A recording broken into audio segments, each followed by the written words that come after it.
Irmãos, eu quero convidá-los a se colocarem de pé para a leitura do texto nessa noite. Nós vamos ler Hebreus capítulo 10, versículo 19 ao 25.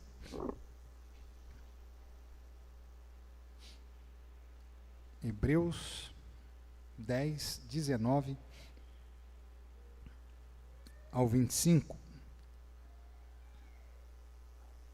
Que Deus me ajude eu conseguir ir com a voz até o final, né? Mas Hebreus 10, 19 a 25. Nós vamos ler. Os irmãos vão ler, aí eu vou economizar, tá bom? Então eu vou pedir que os irmãos leiam aí para mim, em alto e bom som, versículo 19 até o verso 25. Leiamos. Tendo...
Amém. Pedir ao irmão Bino, ore pela mensagem nessa noite. Oremos.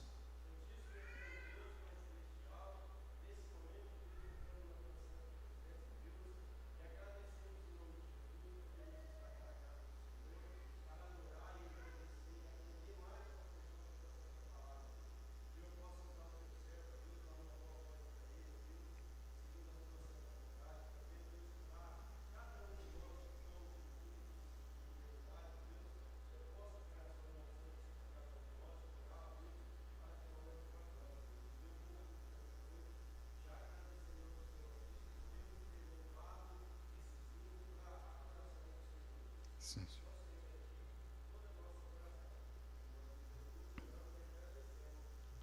Amém. Podem sentar, irmãos?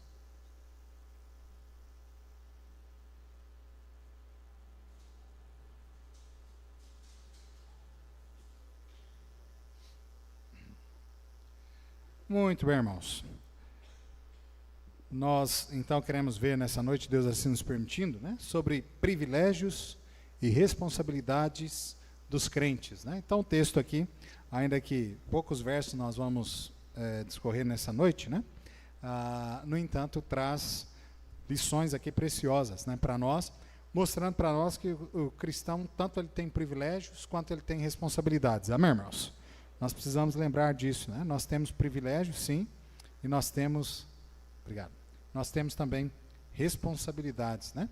Então a carta aos Hebreus aqui, nós chegamos basicamente aqui naquilo que é o divisor de águas, né, da epístola aos Hebreus. Do capítulo 1, lá no primeiro versículo, até aqui o capítulo 10, que nós vimos na semana passada, né, até o verso 18, nós temos a epístola aos Hebreus, ela tratando de doutrina, né? Então é uma carta aqui, até esse momento, ela é dogmática, né? Ela está trazendo doutrinas, ensinando, lembra, né? Sobre a superioridade, né, de Cristo Jesus como sacerdote, dele, né, como sacrifício também, né?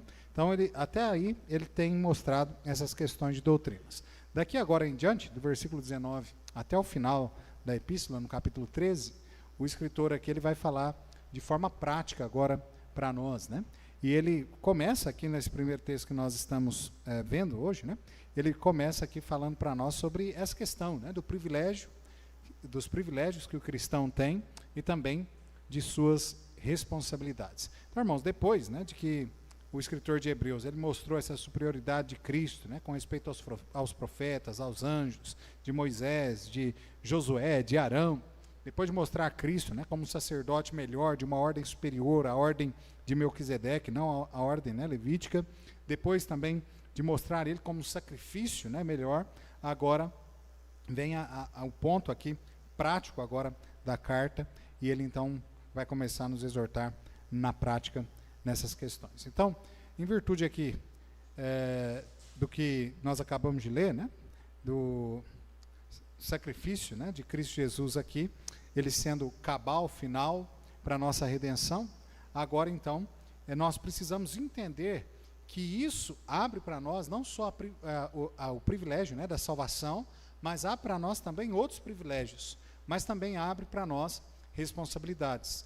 Então é importante que o cristão ele venha a entender isso na sua vida. Os irmãos, assim como eu, provavelmente o dia que entregaram a sua vida ao Senhor Jesus Cristo, os irmãos ouviram esta frase, né, que é muito comum no nosso meio, ainda que parece que nos últimos tempos, né, até no meio batista dependente, tem caído no desuso. Mas os irmãos, quando ouviram o Evangelho, os irmãos ouviram ali no momento do apelo, o convite sendo feito aos irmãos de que vocês recebessem o Senhor Jesus Cristo como seu único e suficiente Salvador, mas que vocês deveriam receber Ele como o seu Salvador e Senhor da sua vida. Amém, irmãos? Amém? Vocês ouviram isso já, né? Então veja, nós recebemos a Cristo Jesus, nós recebemos Ele como nosso Salvador, mas é importante que nós também tenhamos recebido Ele como nosso Senhor. E isso é o que basicamente aqui, no desenrolar agora da epístola, né, aos Hebreus, vai estar falando para nós. Porque apesar de Jesus ter morrido pelos meus pecados, dele ter aberto aqui o caminho, a porta para a salvação, para o homem, e nós então termos ali recebido gratuitamente a salvação por meio do sacrifício de Cristo Jesus, no entanto, esta nova vida em Cristo não deve ser vivida segundo o nosso bel prazer, conforme nós bem queremos, né, conforme nós bem achamos que deve ser vivido, mas pelo contrário, o salvo tem também responsabilidades. Amém, irmãos? Então é importante, né, que nós venhamos entender essa questão. Então, em virtude aqui do perfeito, completo, cabal e final sacrifício realizado por Cristo, nós temos alguns privilégios que Ele nos dá, mas também precisamos, né, aqui, privilégio que nós temos para usufruir, mas também nós precisamos cumprir com as responsabilidades também que nos cabem. Então, nessa noite aqui, rapidinho, Deus assim nos permitindo, queremos ver esses dois pontos, né, os privilégios e as responsabilidades dos crentes. Primeiro, irmãos, 3 privilégios aqui que o autor aqui, né, em Hebreus, ele nos dá. Olha mais uma vez comigo o verso 19, diz assim: tendo, pois, irmãos, ousadia para entrar no santuário pelo sangue de Jesus. Amado, o privilégio que cada um de nós hoje, né, temos, é o privilégio de podermos, né, ali ter acesso irrestrito à presença do nosso Deus Pai. Amém, irmãos? Tantas pessoas, né, que no passado, servos de Deus, que eles queriam ter esse privilégio, né, de chegar ali, entrar por dentro do Santo dos Santos, de estar ali diante da presença de Deus, né, ainda que isso tudo sendo um símbolo terreno, nós hoje, nós estamos do lado de cá da cruz, né, do lado de cá do sacrifício cabal de Cristo Jesus, e hoje, amado, nós não temos aquele privilégio que alguns poucos homens tinham, né, o sumo sacerdote, como nós vimos, um privilégio terreno, de entrar ali naquilo que representava o Santo dos Santos, aonde ali nós tínhamos a Arca da Aliança, que representava, né, a presença de Deus, mas hoje nós temos um privilégio muito maior que Cristo Jesus tem nos dado. Nós temos privilégio, amado, de entrar de fato diante da presença de Deus no céu, amém? No verdadeiro Santo dos Santos, amém ou não? Nós podemos chegar hoje, por meio de Cristo Jesus, até a presença de Deus. Então somente, né, o sumo sacerdote no passado ele podia entrar uma vez por ano nesse Santo dos Santos, mas nós agora, por causa do sangue do Senhor Jesus Cristo, nós podemos ter aqui, né, acesso total, irrestrito ao Santo dos Santos mesmo, a presença de Deus no céu. Então, amado, a santidade de Deus aqui não nos mantém mais do lado de fora, né? Nós podemos entrar porque a penalidade que nós merecíamos, o castigo que era para nós padecermos, Jesus Cristo, Ele sofreu pelos nossos pecados. Amém, irmãos? Então nós não podíamos chegar até a presença de Deus, o fato era esse, era porque nós éramos pecadores mesmo. E por conta da santidade de Deus, se nós ali, né, entrássemos diante da presença do nosso Deus, nós iríamos morrer mesmo. iríamos morrer justamente por conta da santidade do nosso Deus. A mesma coisa, lembra que o autor vem mostrando para nós durante toda a epístola, e também lá no livro de Hebreus é citado, né? O sacerdote, né? O sumo sacerdote, ele tinha que entrar ali no Santo dos Santos para fazer expiação pelo pecado do povo, mas os irmãos se lembram que o texto, né? Aqui a epístola aos Hebreus diz que ele primeiramente deveria fazer o sacrifício pelos seus próprios pecados, porque se ele não fizesse e entrasse ali, adentrasse ao Santo dos Santos, amado, ele iria morrer, justamente por conta, né, da glória de Deus que estava naquele lugar, representado na arca, né, ali da aliança. Os irmãos também se lembram que na veste sacerdotal, né, citado lá em Levítico, era inclusive vários ali artefatos, né, que era colocado naquela veste, até mesmo para que pudesse ser identificado que o sacerdote estava vivo quando ele entrava dentro do Santo dos Santos ali para fazer o serviço, né? Então, o texto bíblico lá em Levítico fala, né, sobre que eles tinham ali algumas romãs secas penduradas na orla, né, da sua túnica, de forma que enquanto eles estavam ali dentro do Santo dos Santos, né, fazendo o serviço, era também amarrado uma corda, né, ao sacerdote, e ele durante todo o tempo do serviço dele ali, do sacrifício, ele tinha que ficar mexendo, andando para lá e para cá, para que as pessoas lá do lado de fora, elas conseguissem ouvir o barulho, identificando então que aquele sacerdote estava ali trabalhando, que ele estava vivo mesmo.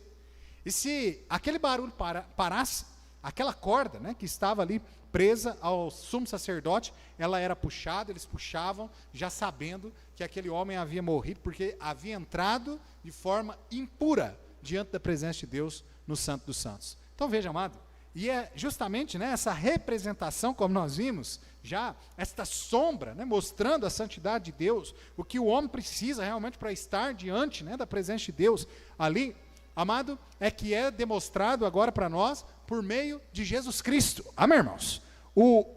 O sacrifício, né, único, cabal, de Cristo Jesus, tendo ali vertido seu sangue naquela cruz em prol dos nossos pecados. E agora então, né, nós somos sim perdoados de todos os nossos pecados por meio de Cristo Jesus. Amém, irmãos? Isso é maravilhoso, porque às vezes a gente não para pensar nisso, né? Mas veja, irmãos, quando nós entregamos a nossa vida ao Senhor Jesus Cristo, quando você entregou a sua vida ao Senhor Jesus Cristo, amado Jesus Cristo, Ele perdoou os seus pecados passados, presentes e futuros. Amém, irmãos? Por isso que é, inclusive, impossível que o homem agora perca a salvação e vá para o inferno, porque até mesmo aqueles pecados que você ainda vai cometer na sua vida, Jesus Cristo já pagou o preço por ele e também já os perdoou. Amém, irmãos? Então isso é maravilhoso. E agora por isso, né, nós podemos ter este privilégio de estar agora diante da presença de Deus ali no Santo dos Santos, né? Então o texto deixa bem claro: tendo, pois, irmãos, ousadia para entrar no santuário pelo sangue de Jesus Cristo. Agora nós podemos, né, entrar diante da presença do nosso Deus. Segundo privilégio que o texto aqui nos expõe, no versículo 20, diz assim: pelo novo e vivo caminho que ele nos consagrou pelo véu, isto é, pela sua carne.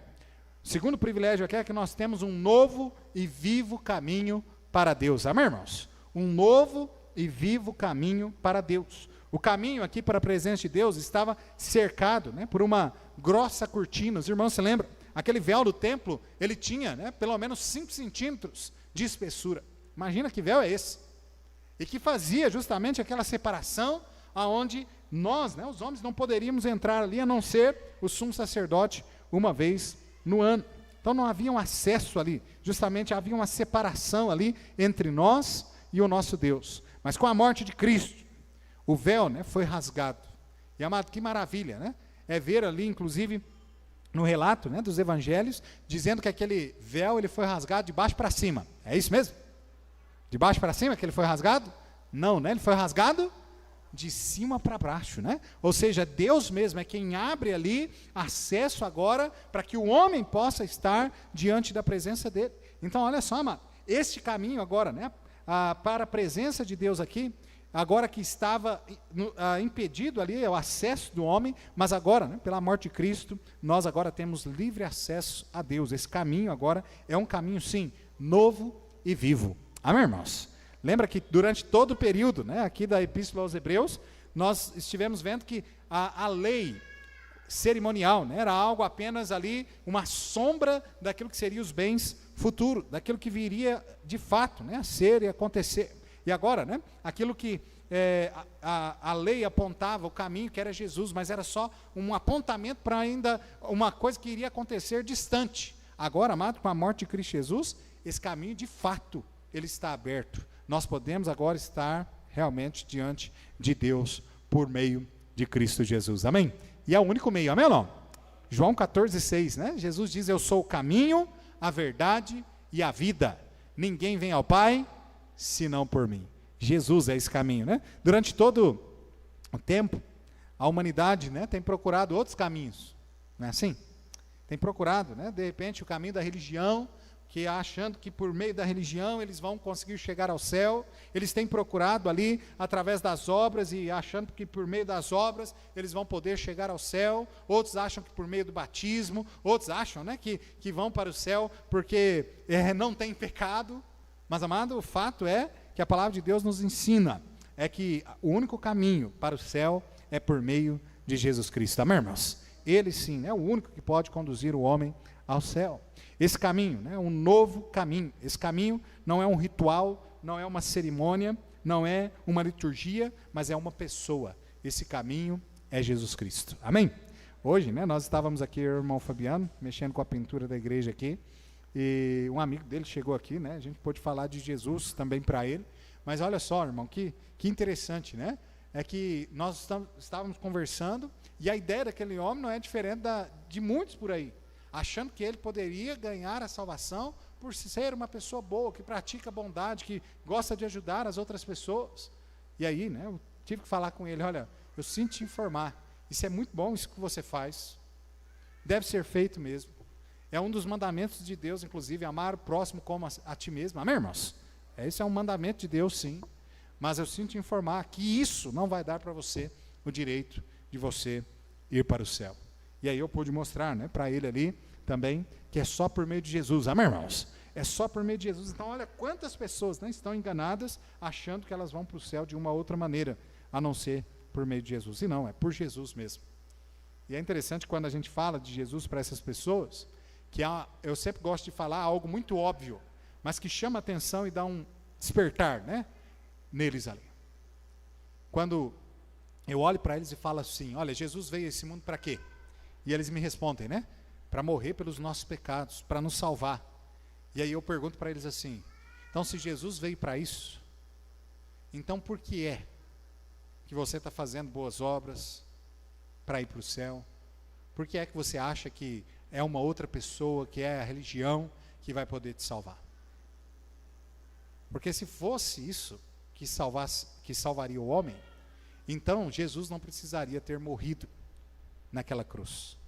Jesus não precisaria ter sofrido, né, segundo os historiadores e alguns teólogos, 12 horas de sofrimento ininterrupta na sua via dolorosa. Se a salvação vem das minhas obras, se a salvação vem de uma religião, se a salvação vem do batismo, era só necessário que ele escrevesse na sua palavra, que olha, você frequenta essa igreja e você vai para o céu, você batiza que aí você vai para o céu, você pratica as boas obras que aí você vai para o céu. Mas, no entanto, irmãos, o que nós temos visto nas Sagradas Escrituras é Jesus falando exatamente contrário a tudo isso, falando que o homem não pode salvar-se a si mesmo pelas suas obras, que a salvação é imeritória, ou seja, o homem não pode fazer por merecer a salvação. Ele, inclusive, em muitos momentos, né, combatendo a religião, até mesmo nesse quesito de que muitos, né, por serem religiosos, se julgam melhores, até mesmo dignos de irem para o céu, porque são religiosos apenas, e não porque entregaram, né, sua vida ao Senhor Jesus. Então veja, amado, e aí a gente fala isso, né, e as pessoas, o senhor sabe que é verdade? Eu não tinha pensado nisso, é verdade. E é isso mesmo, amado.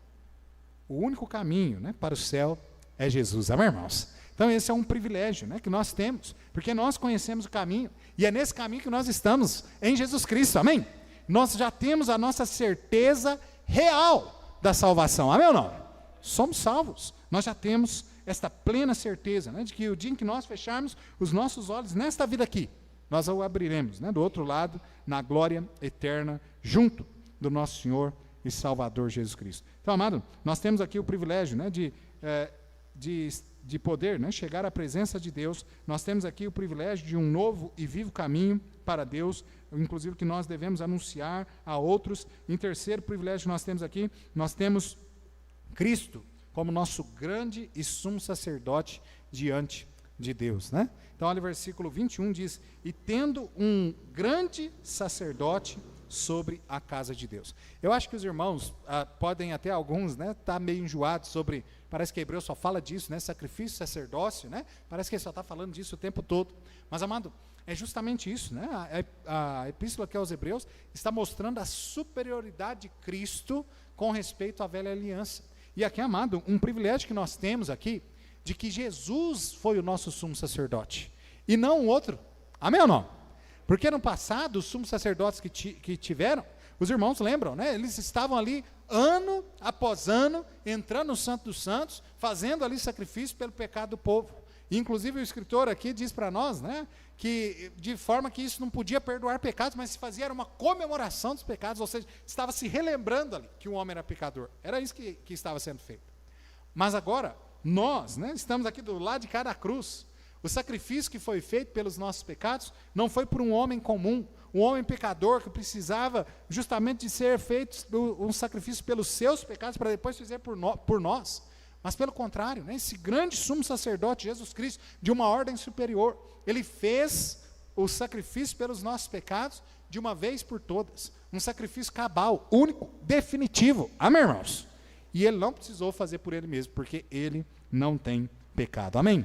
Então esse é um privilégio, né, que nós temos, o privilégio aqui de Cristo, ser o nosso grande sumo sacerdote diante de Deus. Então os sumos sacerdotes, né, no sistema judaico, eram homens falhos e faziam sacrifícios imperfeitos, que não podia remover pecado, mas Cristo, sendo o sacerdote perfeito, ofereceu o sacrifício perfeito para remover para sempre os nossos pecados. Ele é o nosso grande sacerdote na casa de Deus, amém, irmãos?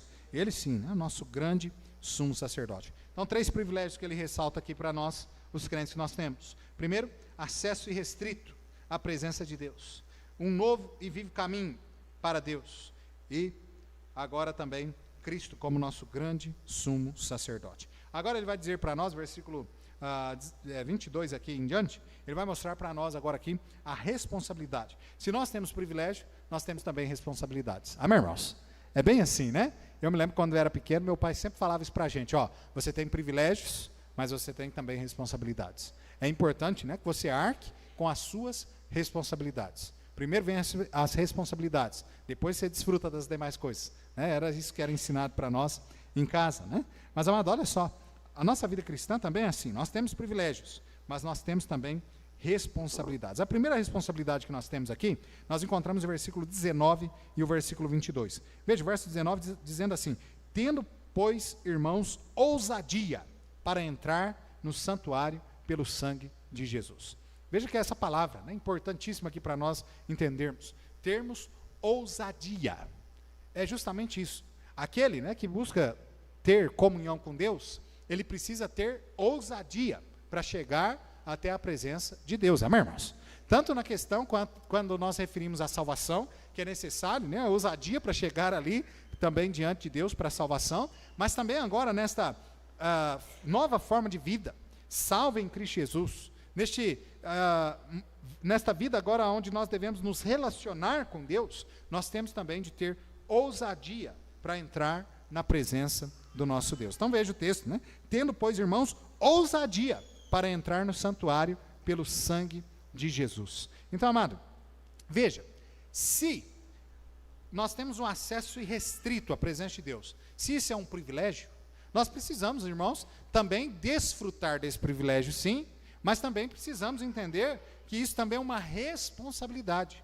O nosso relacionamento com Deus deve ser um relacionamento entendido como sendo uma responsabilidade de cada um de nós. Amém, irmãos? Visto que o que Jesus fez por nós foi nos comprar com seu precioso sangue. Amém ou não? Precisamos lembrar disso. Nós fomos comprados com o precioso sangue de Cristo Jesus. Logo, esta salvação que Ele nos dá, esta nova vida que Ele nos dá, também vem recheada de responsabilidades, porque nós agora somos servos dEle. comprado com o seu precioso sangue. Nós temos uma obrigação a cumprir. Nós temos deveres a cumprir. Nós temos uma forma de viver agora, de servir ao Senhor, porque Ele é o nosso Senhor. Amém, irmãos? Nós precisamos entender isso. Então há uma responsabilidade. E nessa responsabilidade aqui, é uma responsabilidade sim de nos relacionarmos com o Senhor da forma a qual realmente Ele deseja que nós venhamos nos relacionar. Então essa exortação aqui é semelhante à que nós encontramos em Hebreus 4,16. Vai lá rapidinho, algumas páginas aí para trás. Hebreus 4,16. Que diz assim: cheguemos-nos, pois, com confiança ao trono da graça, para que possamos alcançar misericórdia e achar graça, a fim de sermos ajudados em tempos oportunos. Né? Então veja aqui que há uma semelhança aqui, justamente a semelhança de nós chegarmos ali com ousadia à presença de Deus. Nós precisamos, nós não precisamos, né, ter medo mais de chegar diante da presença de Deus, justamente por conta, né, da certeza que nós temos, que nós já fomos reconciliados com Deus por meio de Cristo Jesus. Amém, irmãos?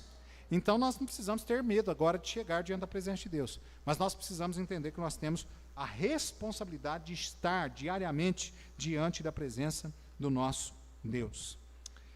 O texto aqui agora continua dizendo para nós, verso 22, ele diz assim: cheguemos com verdadeiro coração e inteireza de fé, tendo os corações purificados da má consciência e o corpo lavado com água limpa. Veja aqui, irmãos, que o texto agora nos ensina, ele nos ensina que nós devemos sim chegar diante de Deus com ousadia, mas nós também devemos chegar diante de Deus desta forma, como é dito aqui no verso 22. Primeiro, né, cheguemos com verdadeiro coração. Amém, irmãos? Quando nós vamos nos relacionar com Deus, quando nós chegamos, né, diante de Deus, seja através da oração, seja através da leitura da palavra de Deus, seja até mesmo na questão, né, do nosso culto aqui coletivo, ou até mesmo no meu culto lá particular, amado, eu preciso chegar diante de Deus aqui, conforme o texto diz aqui, chegar com um verdadeiro coração. Amém, irmãos? A pergunta que eu faço para os irmãos nessa noite, você responde consigo mesmo, não precisa me responder. Responda com você. Quando você veio hoje para o culto à noite, você veio com um verdadeiro coração? Ou seja, você estava com realmente desejo de estar na casa de Deus, para louvar a Deus, para exaltar o nome de Deus, para ouvir um bocado mais da palavra de Deus, para aplicar essa palavra ao seu coração, à sua vida? Ou, eu estou indo por desencargo de consciência. Eu estou indo porque se eu não for, né, alguém vai falar alguma coisa. Ou você veio realmente, né, com o coração desejoso por estar realmente na casa de Deus, louvando, exaltando, adorando o seu santo nome. Veja que o texto continua dizendo aqui: cheguemos com um verdadeiro coração e inteira certeza de fé.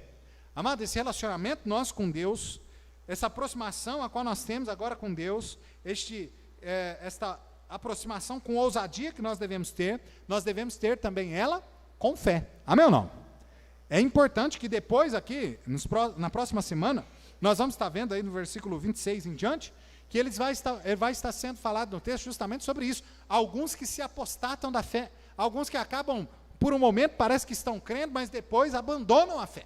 Agora não, mano. Nós, como servos de Deus, salvos, lavados, remidos pelo sangue de Cristo Jesus, tendo conhecido de fato a Cristo Jesus, nós precisamos nos aproximar com Ele com ousadia, com coração verdadeiro, mas também com inteireza de fé. Amém, irmãos? Você realmente crê naquilo que essa igreja prega? Você realmente crê? Você realmente crê naquilo que a palavra de Deus diz? Porque a vida cristã, ela precisa, né, nós precisamos ter essa responsabilidade de viver ela com fé, de viver ela, né, de forma responsável. Lembra? Não é só entregar a vida a Jesus e viver do jeito que eu quero, não. Eu tenho responsabilidades também para cumprir, agora que sou um servo de Deus comprado com o precioso sangue de Cristo Jesus. Olha, o texto continua dizendo para nós: cheguemos com um verdadeiro coração, inteira certeza de fé, tendo os corações purificados da má consciência. Agora veja, amado, será que nós temos isso? Um coração purificado da má consciência? Será que nós temos esse cuidado? E essa é a responsabilidade do cristão, todos os dias, né? Levantar e estar pronto para colocar para fora tudo aquilo que desagrada a Deus e encher o seu coração daquilo que agrada a Deus, daquilo que glorifica a Deus. Ter uma consciência pura, limpa, diante da presença de Deus. Amém, irmãos? Será que nós temos tido, né, tal relacionamento assim com Deus, buscado isso mesmo? Então, olha, tendo os corações purificados da má consciência e o corpo lavado com água limpa. Os irmãos já sabem que esta água aqui não é a água, né, que sai lá no chuveiro quando a gente vai tomar banho, né? Ainda que é muito bom que a água saia limpa, né? Senão a gente não vai ficar limpo. Mas o texto está dizendo aqui, é tendo o nosso corpo, ou seja, a nossa vida toda, né, limpa, lavada aqui, pelo Espírito Santo de Deus. Amém, irmãos? Então, olha que é o Espírito Santo de Deus que faz esse trabalho junto, né, da palavra de Deus na nossa vida, purificando a nossa má consciência, purificando o nosso corpo, purificando todo o nosso ser. Então, a vida cristã, ela deve ser vivida desta forma. Veja bem, vivida, né, de forma verdadeira, de forma íntegra, de forma realmente confiando na palavra de Deus, naquilo que nós temos recebido, inclusive do Evangelho de Cristo Jesus aqui, não nos apartando jamais, né, do verdadeiro Evangelho de Cristo Jesus, mas também de todo o Evangelho, ou seja, de todos os ensinamentos bíblicos, e assim buscando realmente uma santificação, uma purificação de todo o nosso ser, por meio da palavra e do Espírito Santo. Amém, irmãos? Então veja que essa é a nossa responsabilidade. Então veja, nós temos a responsabilidade, né? Tenhamos aqui ousadia para entrar na presença de Deus. Temos também de permanecer firmes. Agora, a outra responsabilidade, nessa nova aliança que nós falamos, na fé, aqui em Cristo Jesus. Nós temos também, agora no versículo 24, outra responsabilidade, terceira responsabilidade, nós temos aqui a responsabilidade de encorajar uns aos outros. Então veja, amado, viver a vida cristã é algo fácil? Não é. Não é. Pastor, eu acho fácil. Eu não enfrento nenhuma luta, eu não tenho dificuldade nenhuma. Então conta o segredo para nós, né? Mas pelo contrário, irmãos, a vida cristã é cheia de lutas. Amém ou não? Cheia de batalhas. Talvez se você falar para mim assim, pastor, não, a minha vida não tem luta, não tem batalha. Eu vou conseguir identificar em você, aquilo que a palavra de Deus diz aqui, é que provavelmente você não está lutando as lutas que era para lutar. Você não está vivendo a vida cristã de forma responsável. E por isso não vai ter lutas mesmo, né? Você já está longe de Deus, você está distante de Deus, você não está fazendo aquilo que realmente é Satanás que se agrada, então você não vai ter luta mesmo não. Mas à medida que nós nos aproximamos de Deus, que nós nos relacionamos com Deus, que nós buscamos viver realmente na presença de Deus, nós vamos ter lutas, nós vamos ter batalhas, nós vamos ter sofrimento, sim. E aí é a questão. Nesta vida cristã, nós vamos enfrentar problemas, dificuldades. E é necessário que nós tenhamos irmãos que nos ajude, que nos encoraje a continuar servindo ao Senhor. Amém, irmãos? Então veja que a responsabilidade agora aqui no texto, no versículo 24, é que nós venhamos encorajar uns aos outros. Olha só o verso 24, diz assim: e consideremos-nos uns aos outros para nos estimularmos ao amor e às boas obras. Irmãos, nós precisamos, né, aqui encorajar uns aos outros a viver em amor, a viver na prática das boas obras, não para a salvação, amém ou não? Nós sabemos muito bem lá, Efésios capítulo 2, versículo 8 e 9, né? Diz lá que pela graça sois salvos por meio da fé, isso não vem de vós, é dom de Deus, não vem das obras, para que ninguém se glorie. Então a salvação, ela não vem das obras. Mas o versículo 10 diz o quê? Pois somos feituras suas, né? Criada em Cristo Jesus, para as boas obras, a fim de que andemos nelas. Amém, irmãos? Então veja que todo cristão, genuinamente cristão, ele tem como característica fazer boas obras. Olha, pastor, eu não faço boas obras, eu estou olhando só para o meu umbigo. Olha, irmão, você precisa fazer uma autoanálise sua, óbvio, né? A autoanálise tem que ser sua, né? Mas uma autoanálise e ver se realmente você é um cristão mesmo. Porque segundo, inclusive, que João diz para nós, em 1 João, uma das principais, se não a principal característica do salvo, é que ele ama. Amém, irmãos? Que ele ama, ele se preocupa com as pessoas à sua volta. Ele está preocupado em ajudar o próximo, em levar o evangelho, inclusive, aos perdidos. Ele tem essa preocupação. Então, veja, amado, que é nossa responsabilidade fazer as boas obras, viver no amor. É minha responsabilidade, é sua responsabilidade. E assim, amado, nós sabemos, a vida cristã ela é difícil. Sabe que às vezes a gente ajuda uma pessoa aqui, e ali na frente aquela pessoa que nós acabamos de ajudar, ela acaba fazendo mal para a gente. Não é assim a vida? Às vezes a gente encontra justamente essas situações. E às vezes aquilo bate um desânimo, não é assim? Mas veja, amado, nós precisamos animar uns aos outros para que nós continuemos praticando as boas obras. Amém, irmãos? Nós precisamos incentivar uns aos outros para continuar servindo ao Senhor. Nós vamos ver depois, né, como eu disse aí do versículo 26 em diante, inclusive essa questão de que alguns parece que até vão deixar, parece que estão desviando da fé, parece que estão querendo abandonar a fé. É nossa responsabilidade cristã de chegar diante desses irmãos, ajudar esses irmãos, dar o suporte, o apoio necessário para que eles continuem na caminhada cristã e não desanimem. Amém ou não? É nossa responsabilidade. Então, amado, nós temos a responsabilidade, né, de encorajar uns aos outros nas provas da vida, longe de ficarmos aí desanimados. Nós precisamos considerar e estimular, né, uns aos outros ao amor e à prática das boas obras, como o texto aí nos diz. E por fim, irmãos, a quarta responsabilidade que ele nos dá aqui, versículo 25, bem conhecido em nós temos a responsabilidade de buscar a comunhão uns com os outros. Amém, irmãos?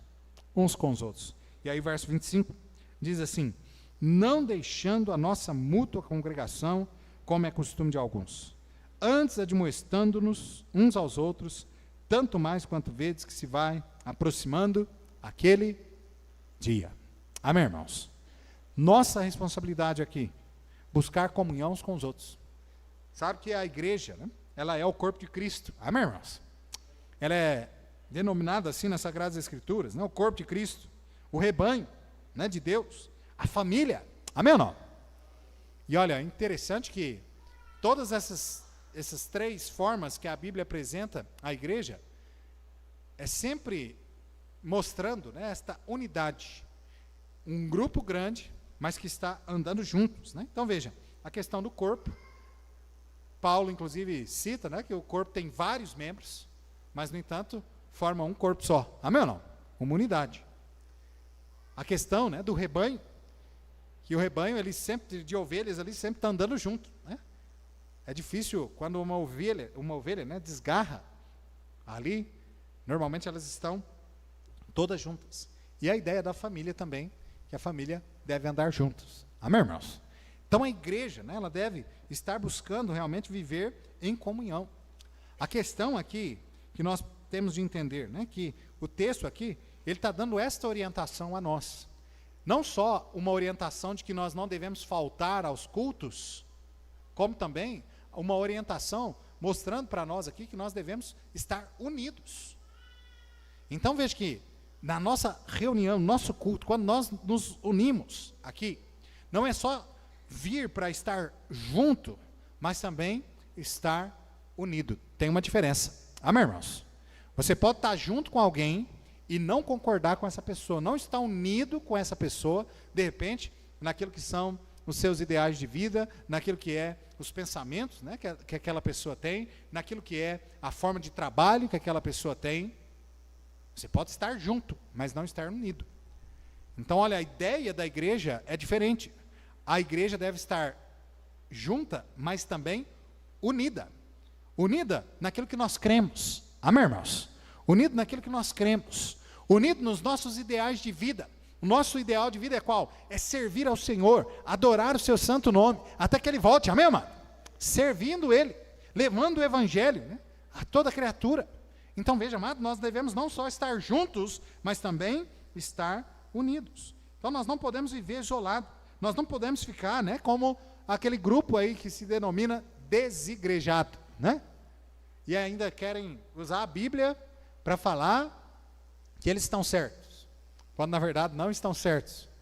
O próprio Senhor Jesus Cristo, Ele ia à igreja. Amém ou não? Ele ia à igreja desde pequeno. Os irmãos, inclusive, se lembram, né? Com 12 anos de idade, ele estava lá no templo, como era no costume judaico. Seus pais voltam embora para casa e acabam, né? Depois, parece, se não me falha a memória, 2 dias de caminhada, que eles se lembram, olha, cadê Jesus? Aí eles voltam para trás e eles chegam lá, Jesus está lá no templo, ensinando, né? Ele já com conhecimento, né, ali superior aos mestres, falando ali das coisas, né, do Pai. E por vários momentos, nós vemos nas Sagradas Escrituras, Jesus estava no templo, Jesus ia ao templo. Amém, irmãos? Ele mostra a importância disso. Nós vemos, inclusive, durante todo, né, o período ali apostólico, aqueles apóstolos estavam pregando o evangelho, ganhando almas e congregando esse povo, colocando esse povo junto. E aonde? Em um templo. Era feito sim culto, né, reuniões em casas, mas também havia um templo, um lugar onde eles se reuniam ali para estarem juntos. Juntos. Então, amado, é importantíssimo, né, que a igreja esteja junto. Amém, irmãos?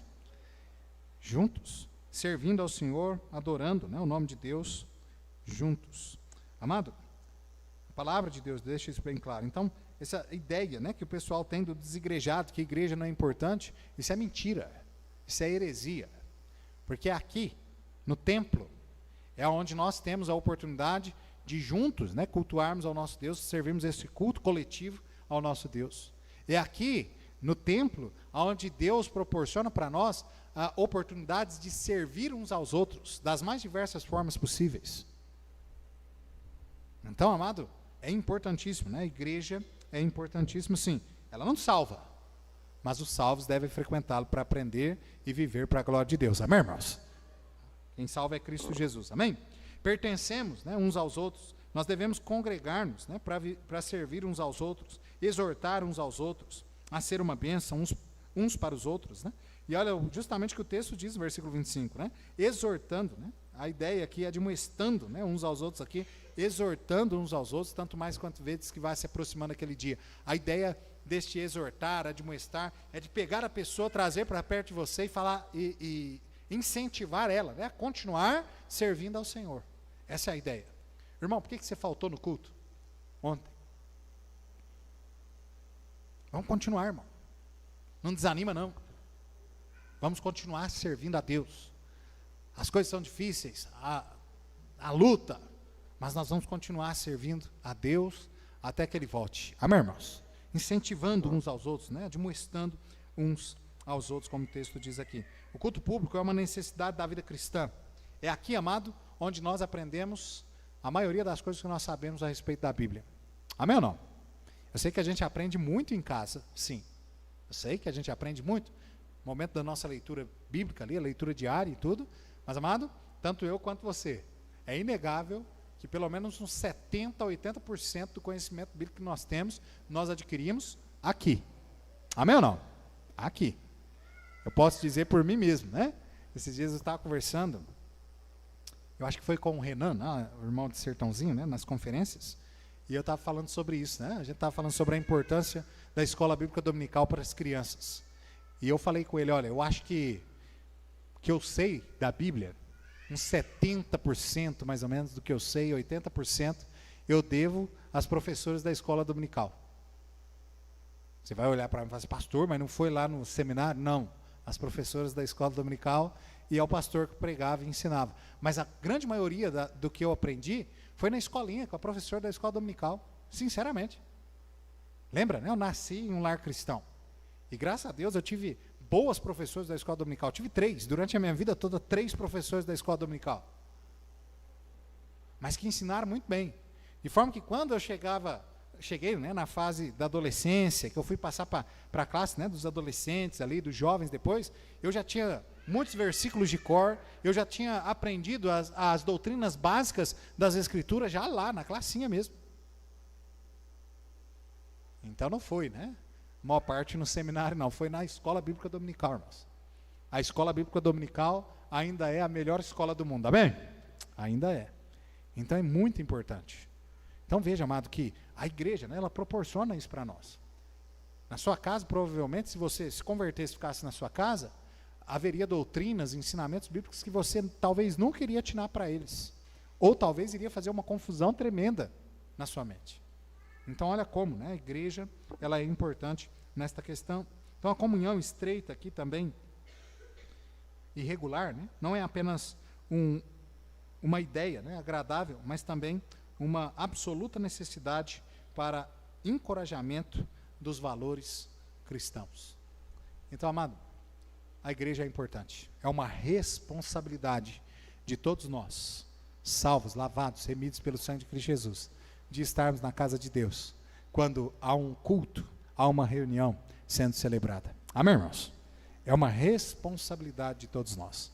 Agora é interessante, eu vou dizer aqui, culto de quarta-feira, das conferências. Nós tínhamos um grupo muito melhor do que esse aqui, não tínhamos? Alguém se desdobrou para estar nas conferências. Mas esse desdobramento todo deve ser durante toda a nossa vida. Amém ou não? Você deve dar o máximo que você pode para Deus, em cumprir com a vontade de Deus, com a palavra de Deus. Você deve dar o máximo. Amém ou não?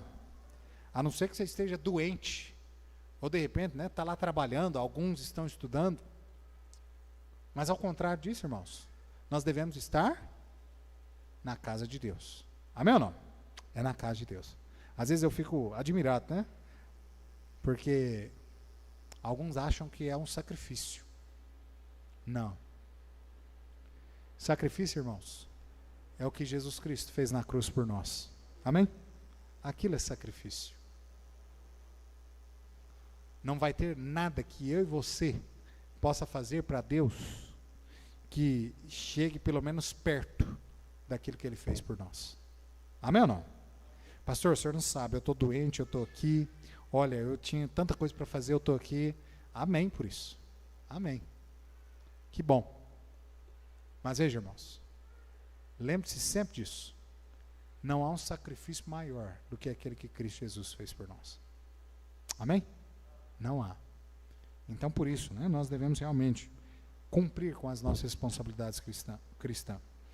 Nós temos, sim, privilégios, mas nós temos também responsabilidades.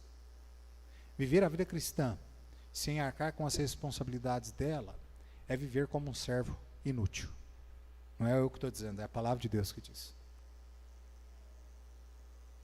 E não queiramos nós ser um servo inútil, mas sim um servo útil para a glória de Deus. Amém? Que Deus nos ajude, que nós possamos assim viver a vida cristã. Não só gozando dos privilégios que ela nos dá, mas também cumprindo com as responsabilidades que nós temos diante dela. Amém? Cabeças baixas, olhos fechados, oremos. Santíssimo Deus, Senhor, nós te agradecemos, ó Pai, pelo tempo qual o Senhor nos permitiu termos aqui na tua casa, louvando, ó Pai, o teu santo e maravilhoso nome, porque de fato, ó Pai, só tu é merecedor de todo louvor, de toda honra e de toda glória. Agora também agradecemos, ó Pai, pela tua palavra, que falou, ó Pai, aos nossos corações nessa noite. Ó Pai, nós somos sim abençoadíssimos. Temos tantos privilégios que o Senhor nos deu. Não só esses que nós citamos aqui nessa noite, mas temos variados, inúmeros.